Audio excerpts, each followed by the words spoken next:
Welcome to the deep dive. Today, you and I are embarking on a bit of a sonic exploration. We're heading to Iceland, virtually at least. Right, to check out a new development in their electronic music scene. It feels like something interesting is brewing there. Exactly. We're focusing on the first single. It's called 𝗧𝗔𝗓𝗓 from an upcoming album, 𝗧𝗔𝗓𝗓𝗓. And it's by this artist collective, ᗑᗕᗕᗕ. Mm-hmm. And we've got some great source material for this. An article from TATANKA, just published April 10th, 2025. It's titled 𝗧𝗔𗧑𝗔𝗓𝗓 𝗧𝗔𝗓𝗓 ᗑᗕᗕᗕડાᗑ 𝗧𝗔 íslenskra raflistar. A bit of a mouthful, but basically, short sample. Midnight Streams 𝗧𝗕ᗕᗕ heralds a new wave in Icelandic electronic art. Perfect. So our mission today is really to unpack what 𝗧𝗕ᗕᗕ is doing, what's their unique approach, and, what does this first track really signal for the future of Icelandic electronic sounds? Exactly. We know our listeners like to get straight to the heart of these new trends, understand what's really going on. Absolutely. So let's dive in. First off, who are 𝗧𗕕ᗕᗕ? What's the story here? Well, the article calls them a new and bold artist collective, which, immediately catches your attention. Their whole aim seems to be about reimagining Iceland's soundscapes. Reimagining soundscapes. Okay. Yeah, but the key is how. They're blending futuristic technology with a really deep connection to nature and, interestingly, poetry. Poetry. Okay, that's not something you always associate directly with electronic music production. Right, it's not just about beats. It's like sonic world building tied to the land and its expression. And that album title, íslensk ljóðsjói, you mentioned it means Icelandic light poems. That sounds incredibly deliberate. It really does. The article suggests that title is sort of a manifesto. Ljóðsjói, light poems. It points to this fusion, right? Light and poetry, visual and auditory. So the sound is meant to echo the landscape. Yeah, the unique Icelandic landscape. And the poetry, maybe in the lyrics, maybe just in the feeling, is meant to illuminate things, maybe the darker aspects, the mystery. Like a sensory blend. Exactly. Holistic is the word the article seems to hint at. So this isn't just like track 1, track 2, etc. It's described as a lyrical sound journey. Precisely. That phrase suggests something cohesive, something that unfolds. A narrative. Yeah, a narrative told through sound, through texture, maybe through vocals. Everything's meant to contribute to this journey. So it demands a bit more from the listener, perhaps. It seems that way. Not background music. More immersive, more active listening required. Which is interesting, right? Bringing that conceptual depth, often found more in, say, classical music or visual art, into electronic music. Definitely. Okay, so if they're blending nature, poetry, and future tech, where are they drawing inspiration from? It must be a wide net. Oh, absolutely. The article mentions a few key things. Icelandic nature documentaries. Ah, okay, I can picture that. The visuals, the sounds. Exactly. And then the darkness of the Icelandic winter, that profound, unique atmosphere. You can imagine that influencing the sound quite heavily. For sure. And Nordic poetic traditions are in there, too. Suggests a certain depth, maybe themes rooted in that cultural heritage. So that's the kind of organic, traditional side. What about the tech side, the electronic influences? Well, the article points to deep techno, ambient music, and future-oriented sound technology. Future-oriented. Yeah. Okay, intriguing. It suggests they're not just looking back, they're really engaging with what's happening now and maybe what's next, sonically. So how do those things even mesh? Deep techno and, say, Nordic poetry or ambient soundscapes and nature documentaries? That's the fascinating question, isn't it? That potential tension or maybe synergy, like the energy of techno softened by ambient textures, all seen through this Icelandic lens. It paints quite a picture. The article even throws out listening environments like a Berlin club or a dark cave near Mývatn. Which is quite the contrast. It really is. It highlights that duality, maybe. The raw and the refined, the natural and the artificial. Which makes this first single, 𝗧𝗔𝗓𝗓, Midnight Streams, even more crucial as our first taste. Okay, let's get into it then. 𝗧𝗔𝗓𝗓𝗓. What's the initial impression? The article uses phrases like calm storm, mysterious, seductive, ambiguous beauty. And I think that description really works. There's a sense of power, but it's held back, latent. Like a calm storm, yeah. And mysterious, seductive, it pulls you in. It's not shouting at you, but it captures your attention. And ambiguous beauty suggests it's not simple. Layers to uncover. Definitely. It promises complexity. The article mentions the opening specifically, Black Sea's fluid silence. setting a mood between dream and reality. What does that signal? Starting like that. So atmospherically, before any big beat drops, it shows a focus on mood setting, right? Right, cinematic almost. Yeah, exactly. Fluid silence for a Black Sea, that's pure poetry in itself. It gives you scale and stillness at the same time.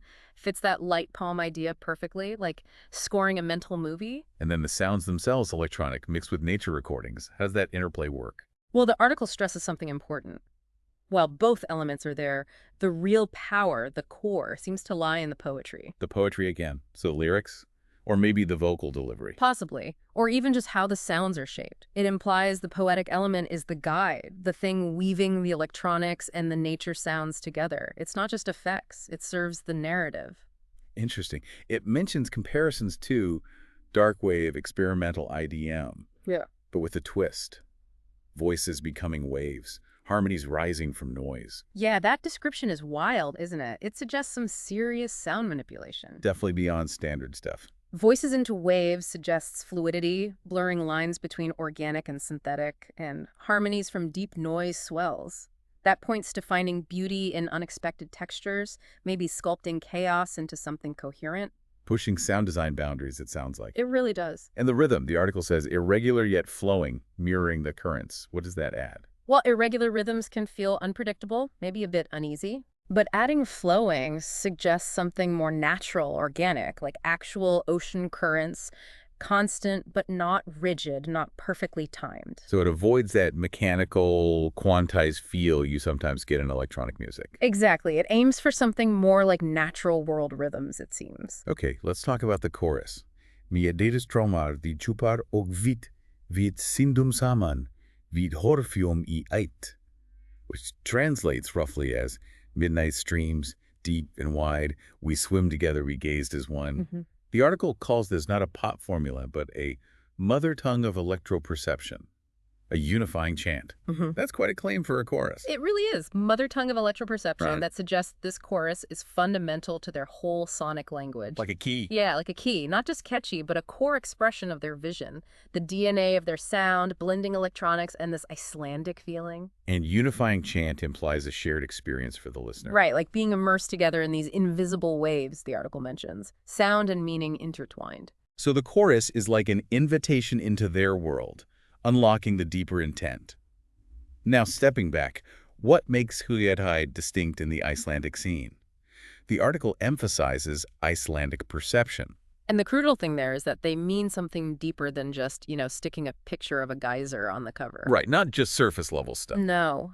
It's about a lived experience, a way of seeing and feeling that's tied to the land, the light, the whole atmosphere of Iceland. It's dynamic, like living poetry. Capturing an essence. Exactly. And how does 𝗧𝗓 show this in action? The article gives examples the sound of water, starlit skies, bird calls, even dreams.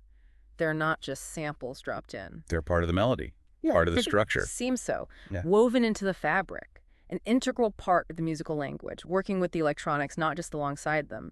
It suggests a really deep listening to the environment. More than sampling, it's integration. Yes, holistic integration. And that blend of tech and nature is clearly central. It mentions ingenious synthesizers, nature samples, and sound programming that creates living streams that change with each playback. That sounds technically fascinating. Oh, absolutely. Living streams. That idea alone is really cool. It suggests the sound isn't static. Dynamic, maybe even generative. Could be. Implying that the tech and the natural samples interact in a way that creates something slightly new each time. That definitely speaks to the future-oriented sound technology bit. I wonder how they achieve that. Granular synthesis, AI, some new technique. It makes you curious, doesn't it? Understanding the tech would shed light on how they pull off this blend so seamlessly. So, based on this first track, what's the outlook for the full album, 𝗧𝗓𝗓𝗓? The article says it demands listening, concentration, and emotion. Yeah, that's a key takeaway. It's signaling this isn't casual listening. Requires engagement. Right. Focus, emotional connection. It positions the album as a serious artistic statement, something with real depth. And who is it for? The article mentions artists, producers, thinkers, and anyone intrigued by light, poetry, and sound. That's quite a mix, but it makes sense given the project's nature. Interdisciplinary. Exactly. It appeals to creative and intellectual types, but also anyone fascinated by how these fundamental elements, light, poetry, sound, can be explored in new ways. Now, 𝗧𝗓𝗓 isn't alone. They're part of this larger initiative, TATANKA. What's TATANKA's role? TATANKA is framed as working at the crossroads of art, technology, and social change. That adds a whole other layer of context. So 𝗧𝗓𝗓's music might be part of a bigger mission. It seems likely. TATANKA's goals are described as creating new ways for artists to collaborate, shaping a future that honors nature but also pushes technology forward. That sounds ambitious. Spanning music, cultural heritage, the digital future. It does. They seem to want to foster collaboration and use art to shape a future that's both sustainable and advanced, keeping that connection to nature strong. So 𝗧𝗓𝗓 is part of a movement, really, with a vision for art's role in the future. Which adds significance to their work, especially for listeners interested in how art and tech are converging to tackle bigger questions. Makes sense. And the article kind of ends with an invitation, doesn't it? Saying if you're an artist, sound designer, tech student, or just fascinated by these intersections, Then 𝗧𝗓𝗓 is one to watch. Exactly. Implying it could be influential, spark new ideas in these fields. Okay, so let's wrap this up. This deep dive into ◵Strámur suggests 𝗧𝗓𝗓's album, ◧ is shaping up to be much more than just another electronic record. This first track really gives a compelling taste of how they're weaving Iceland's nature and poetry with genuinely forward-looking production. Yeah, and what's striking is how deeply integrated it all feels. Not just surface references, but a real fusion. The blend of organic and digital within this bigger TATANKA vision, it feels potentially significant, not just for Iceland, maybe more broadly. It really does open up some interesting thoughts. So for you, our listener, maybe the takeaway question is this. How could this kind of fusion, blending deep regional identity, natural and cultural, with cutting-edge tech be a blueprint elsewhere? Right, in other fields, other places. What other unexpected combinations might be just around the corner waiting for the right artists and tech to meet? That's definitely something to think about. Your food for thought after this deep dive.